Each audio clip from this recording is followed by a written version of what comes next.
नमस्कार दोस्तों, electrician education channel में आपका स्वागत है।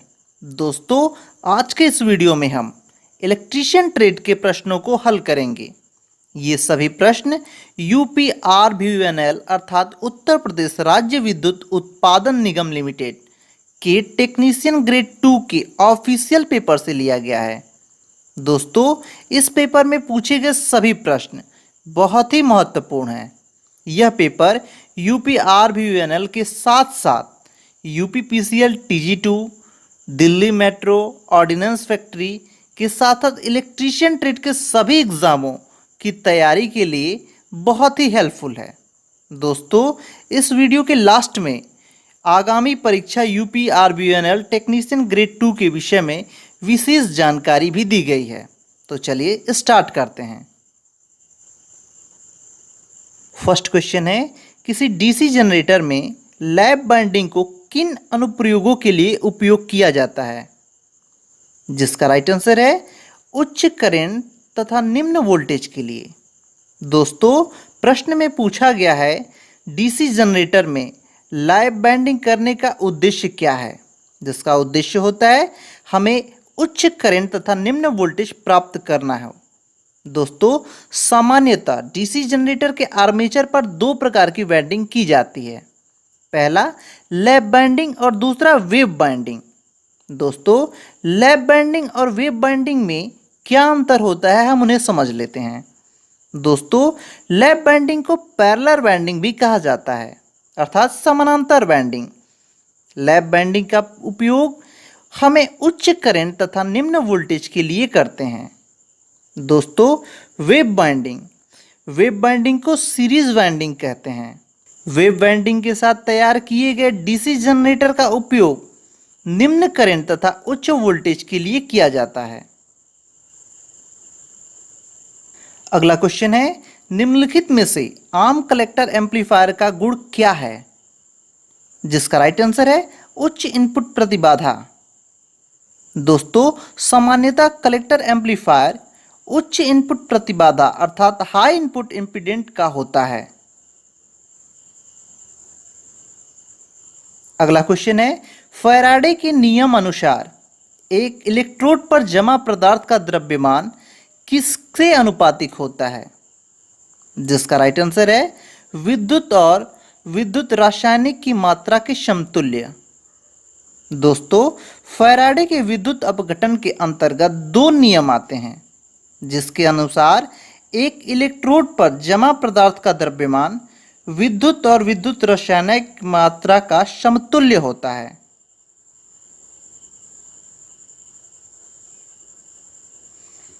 नेक्स्ट क्वेश्चन है, एक लघु परिपथ ब्रेकर अर्थात शॉर्ट सर्किट ब्रेकर किसके खिलाफ सुरक्षा प्रदान करता है?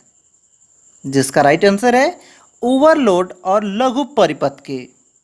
दोस्तों, प्रश्न में पूछा गया है लघु परिपथ ब्रेकर अर्थात शॉर्ट सर्किट ब्रेकर हमें ओवरलोड तथा लघु परिपथ तथा शॉर्ट सर्किट के खिलाफ सुरक्षा प्रदान करता है।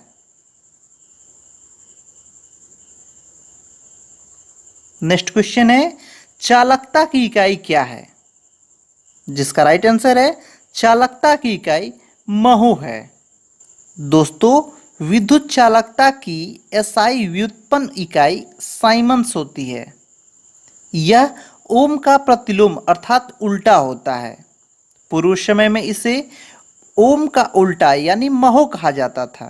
दोस्तों, सन 1971 में 14वें CIPM में इसका एसआई व्युत्पन्न इकाई साइमन के रूप में अनुमोदित किया गया।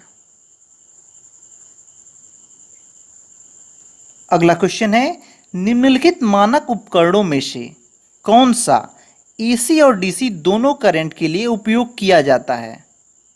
जिसका राइट आंसर है मूविंग आयरन उपकरण अर्थात एमआई टाइप उपकरण। दोस्तों, मूविंग आयरन अर्थात एमआई टाइप मापक उपकरण एसी और डीसी दोनों पर कार्य करता है। दोस्तों, हम यहाँ मापक उपकरणों की बात कर रहे हैं तो यह भी जान लेते हैं कि इलेक्ट्रोमैग्नेटिक मापक उपकरणों के आधार पर मापक उपकरणों को दो भागों में बांटा गया है। पहला MC टाइप अर्थात मूविंग कॉइल टाइप उपकरण और दूसरा MI टाइप अर्थात मूविंग आयरन टाइप के उपकरण। दोस्तों हम जान लेते हैं कि इन दोनों मापक यंत्रों के बीच क्या अंतर होते हैं। मूविंग कॉइल, दोस्तों इसमें स्थायी मैग्नेट होता है, जबकि मूविंग आयरन में इलेक्ट्रोमैग्नेटिक पर कार्य करता है। यह केवल DC पर कार्य करता है, यह AC और DC दोनों पर कार्य करता है। इसमें एडी करंट से डैम्पिंग होता है, इसमें वायु से डैम्पिंग होता है। इसके स्केल सामान्य भागों में विभाजित होता है, इसका स्केल असामान्य भागों में विभाजित होता है। इसका टार्क अच्छा होता है, इसका टार्क अच्छा नहीं होता।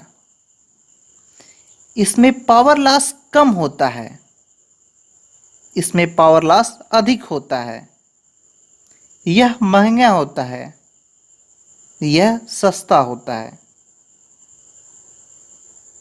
अगला क्वेश्चन है, डीसी मोटर का सेप टार्क इसके आर्मेचर टार्क से कम है, जिसका कारण है, जिसका राइट आंसर है, जिसका कारण चक्रीय क्षतियां हैं। दोस्तों बलागुड़ जो मोटर के शाफ्ट पर उपयोगी कार्य के लिए उपलब्ध होते हैं, शाफ्ट बलागुड़ अर्थात TSH कहलाते हैं। इसका फार्मूला होता है TSH = TA - TI। यहाँ पर देख लेते हैं, TA आर्मेचर में विकसित कुल बलागुण है, TSH शाफ्ट टार्क है और TI चक्रीय हानियां हैं। दोस्तों उपयुक्त फार्मूले से स्पष्ट हो जाता है कि DC मोटर का शाफ्ट टार्क इसके आर्मेचर टार्क से कम होता है। अगला क्वेश्चन है, यदि एक इलेक्ट्रोड से मुक्त कराए गए आयन के द्रव्यमान M1 और M2 हैं और उनके विद्युत रासायनिक समतुल्य भार Z1 और Z2 हैं, तो जिसका राइट आंसर है M1/M2 = Z1/Z2। दोस्तों फैराडे के विद्युत विश्लेषण नियमों के अनुसार विभिन्न विद्युत विश्लेषकों के घोल में विद्युत की समान मात्रा अर्थात समान धारा समान समय तक प्रभावित की जाए तो मुक्त पदार्थों की मात्राएं उनके रासायनिक तुल्यांकिक भार के समानुपाती होता है, जिसका फार्मूला होता है M1/M2 = Z1/Z2 = E1/E2। अगला क्वेश्चन है, निम्नलिखित सर्किट में से कौन से कॉम्बिनेशन लॉजिक सर्किट क्लास के अंतर्गत आते हैं, जिसका राइट आंसर है ऑप्शन A अर्थात फुल एडर, फुल सब्ट्रैक्टर और हाफ एडर। दोस्तों फुल एडर, हाफ एडर और full subtractor combination logic circuit class के अंतर्गत आते हैं, जहां दो एक बिट संख्याओं को जोड़ने के लिए प्रयुक्त किए जाने वाला लॉजिक परिपथ हाफ एडर कहलाता है तथा मल्टी बिट संख्याओं को जोड़ने के लिए फुल एडर का प्रयोग किया जाता है।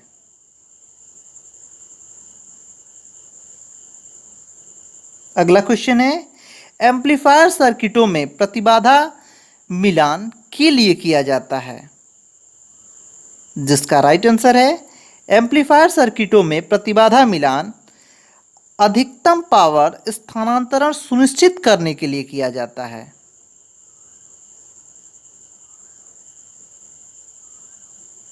नेक्स्ट क्वेश्चन है, किसी डीसी जनरेटर की बाहरी विशेषताएं किसके बीच संबंध बताती हैं, जिसका राइट आंसर है डीसी जनरेटर की बाहरी विशेषताएं टर्मिनल वोल्टेज और लोड करंट के बीच संबंध बताती है। अगला क्वेश्चन है, वोल्टेज ग्रेडियंट का अर्थ है कि तार बिना किसी क्षति के किसको झेल लेगा, जिसका राइट आंसर है दी गई वोल्टेज। दोस्तों वोल्टेज ग्रेडियंट का अर्थ है कि तार बिना किसी क्षति के दी गई वोल्टेज को झेल लेगा। अगला क्वेश्चन है, एक शुद्ध प्रेरणिक एसी परिपथ में विद्युत धारा, जिसका राइट आंसर है वोल्टेज से 90 डिग्री कम रहती है।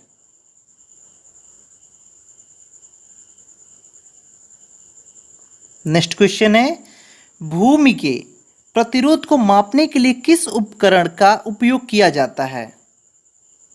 जिसका राइट आंसर है अर्थ टेस्टर का उपयोग किया जाता है। भूमि के प्रतिरोध को मापने के लिए अर्थ टेस्टर का उपयोग किया जाता है। अगला क्वेश्चन है, एक 3 फेज विद्युत मशीन में फेज के बीच विद्युतीय कोण कितना होता है? जिसका राइट आंसर है 3 फेज विद्युतीय मशीन में फेज के बीच का कोण 120 डिग्री होता है। अगला क्वेश्चन है, किसी डीसी जनरेटर में इंटरपोल फील्ड कॉइल को किस रूप में जोड़ा जाता है? जिसका राइट आंसर है आर्मेचर वाइंडिंग के साथ सीरीज में। दोस्तों, डीसी जनरेटर में इंटरपोल फील्ड कॉइल आर्मेचर के साथ सीरीज में जोड़ा जाता है।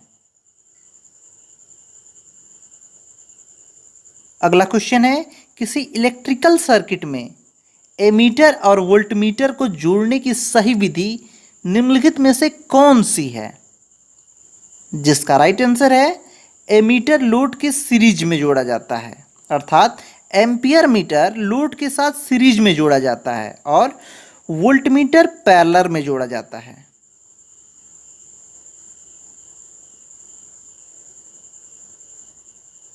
अगला क्वेश्चन है, एक एंड गेट होता है। जिसका राइट आंसर है एक एंड गेट संयोजन सर्किट होता है।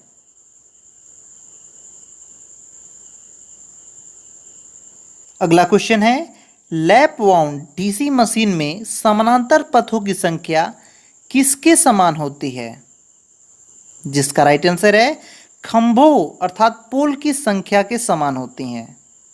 दोस्तों, लैप वाइंडिंग डीसी मशीन में समानांतर पथों की संख्या खंभों की संख्या के बराबर होती है। अगला क्वेश्चन है, निम्नलिखित में से कौन सा एक परमाणु का सबसे हल्का कण है? जिसका राइट आंसर है इलेक्ट्रॉन। अगला क्वेश्चन है, किसी ट्रांसफार्मर को किस रूप में रेटेड किया जाता है? जिसका राइट आंसर है ट्रांसफार्मर को केवीए में रेट किया जाता है।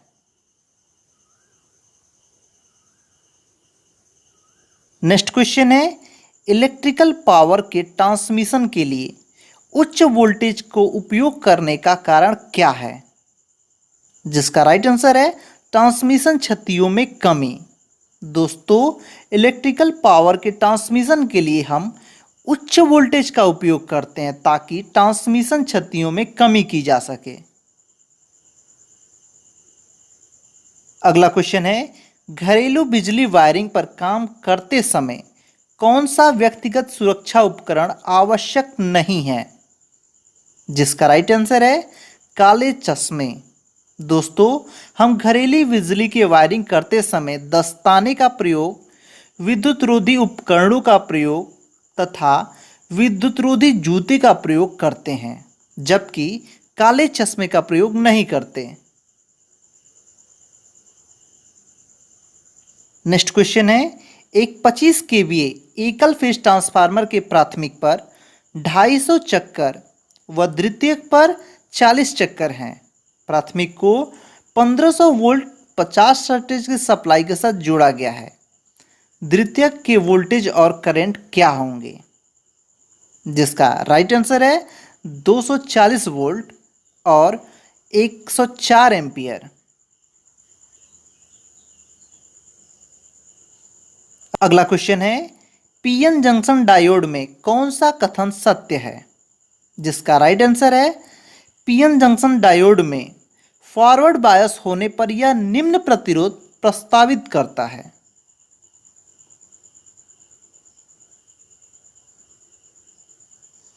अगला क्वेश्चन है, निम्नलिखित में से किसमें धनात्मक आवेश होता है? जिसका राइट आंसर है धनात्मक आवेश प्रोटॉन में होता है।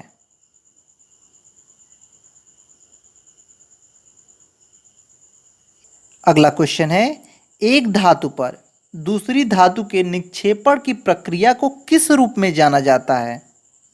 जिसका राइट आंसर है विद्युत लेपन के रूप में जाना जाता है।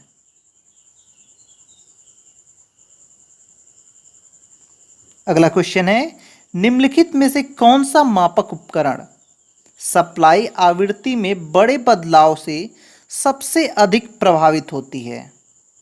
जिसका राइट आंसर है इंडक्शन उपकरण।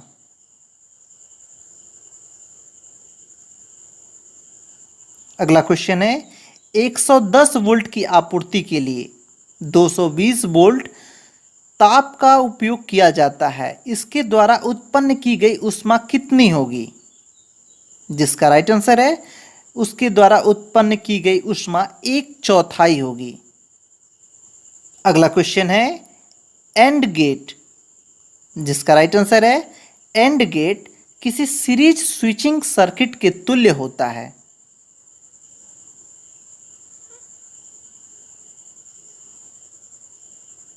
अगला क्वेश्चन है, किसी मापन उपकरण में डैंपिंग का प्रयोजन क्या होता है? जिसका राइट आंसर है संकेतक को तेजी से स्थिर स्थिति में लाना होता है। दोस्तों, किसी मापन उपकरण में डैंपिंग का प्रयोजन उसमें लगे संकेतक को स्थिर स्थिति में लाने के लिए लगाया जाता है। अगला क्वेश्चन है, किरचॉफ का वोल्टेज नियम किससे संबंधित है? जिसका राइट आंसर है वोल्टेज कम होने पर।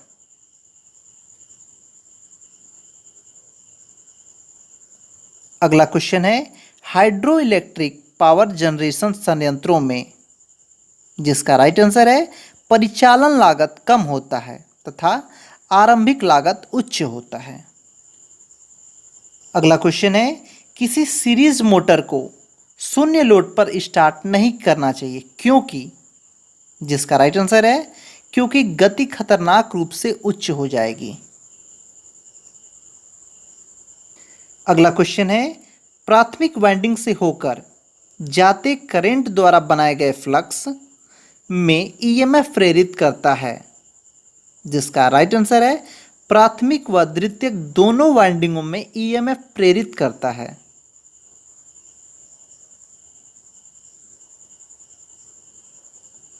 नेक्स्ट क्वेश्चन है, 200 वोल्ट 10 संबंधी एक टर्न अनुपात ट्रांसफार्मर को गलती से 200 वोल्ट डीसी सप्लाई से जोड़ दिया जाता है, परिणाम स्वरूप क्या होगा? जिसका राइट आंसर है प्राथमिक वाइंडिंग क्षतिग्रस्त हो जाएगी। अगला क्वेश्चन है, एक डीसी जनरेटर में बदलता है। जिसका राइट आंसर है एक डीसी जनरेटर यांत्रिक ऊर्जा को विद्युत ऊर्जा में बदलता है।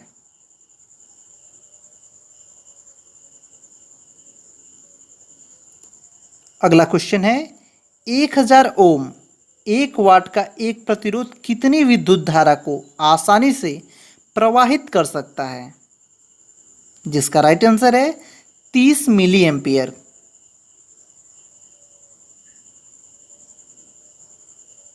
अगला क्वेश्चन है, विद्युत धारा I3 किसके बराबर है?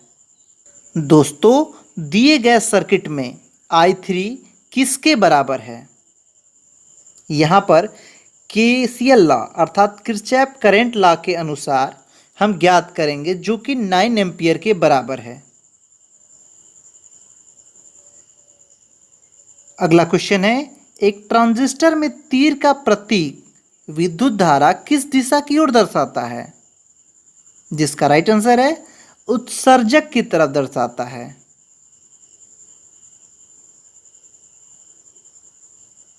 नेक्स्ट क्वेश्चन है, एक ज्यावक्री तरंग के लिए फॉर्म फैक्टर क्या है? जिसका राइट आंसर है एक ज्यावक्री तरंग के लिए फॉर्म फैक्टर बराबर 1.11 होता है। अगला क्वेश्चन है, धनात्मक लॉजिक वाला कोई नैंड सर्किट किस तरह कार्य करता है? जिसका राइट आंसर है ऋणात्मक लॉजिक के साथ नॉर बन जाता है। अगला क्वेश्चन है, दोनों तरफ एक स्विच में टर्मिनलों की संख्या क्या है? जिसका राइट आंसर है 3। दोनों तरफ के एक स्विच में टर्मिनलों की संख्या 3 होती है। अगला क्वेश्चन है, किसी मोटर द्वारा विकसित यांत्रिक पावर तब अधिक होती है जब, जिसका राइट आंसर है जब बैक ईएमएफ लागू वोल्टेज से आधा होता है।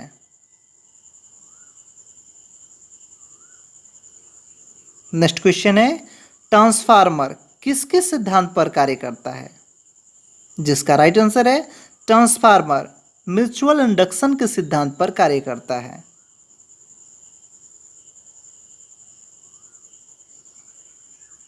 अगला क्वेश्चन है, एक स्टार कनेक्टेड प्रणाली में लाइन वोल्टेज किसके बराबर होती है?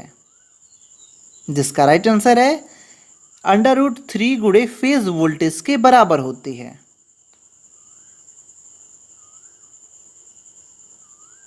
अगला क्वेश्चन है, घरों में लगा ऊर्जा मीटर क्या मापता है? जिसका राइट आंसर है घरों में लगा ऊर्जा मीटर ऊर्जा को मापता है। अगला क्वेश्चन है, किसी एम्पलीफायर में आवृत्ति डिस्टॉर्शन का कारण क्या होता है? जिसका राइट आंसर है प्रतिक्रिया तत्व। किसी एम्पलीफायर में आवृत्ति डिस्टॉर्शन का कारण प्रतिक्रिया तत्व होता है।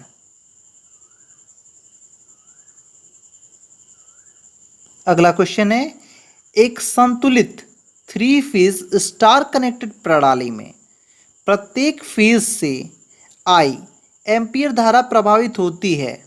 न्यूट्रल तार में विद्युत धारा कितनी होगी? जिसका राइट आंसर है न्यूट्रल तार में विद्युत धारा 0 होगी।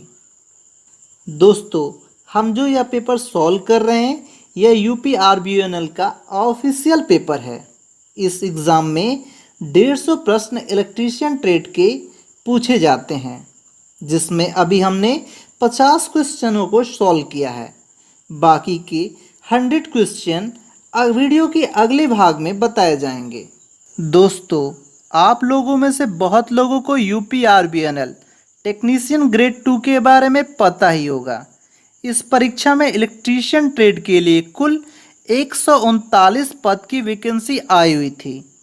दोस्तों, इस पेपर को देने के लिए आपकी योग्यता, आप हाई स्कूल पास होने चाहिए, जिसमें आपके विषय मैथ और साइंस होना अनिवार्य है। आप इलेक्ट्रीशियन या फिटर ट्रेड जैसे आईटीआई से पास होने चाहिए और CCC अर्थात कोर्स ऑन कंप्यूटर कॉन्सेप्ट में आप पास होने चाहिए। दोस्तों, इस पद की योग्यता के लिए आयु सीमा न्यूनतम 18 वर्ष और अधिकतम 40 वर्ष होती है। दोस्तों, इस पद के लिए आरंभिक वेतन 27,200 से 86,100 रुपये तक होती है और साथ ही साथ यूपी आरबीएनएल के कर्मचारी वेतन के अनुसार भत्ते भी मिलते हैं।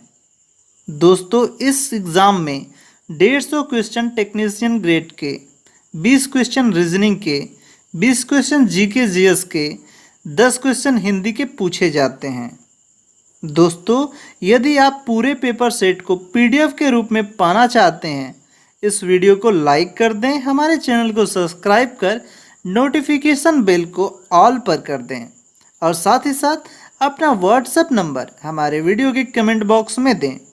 दोस्तों, आपको इलेक्ट्रीशियन ट्रेड के किसी भी एग्ज़ाम को ओल्ड पेपर चाहिए तो आप अपना व्हाट्सएप नंबर और साथ ही साथ एग्ज़ाम का नाम और अपना नाम हमारे कमेंट बॉक्स में दें।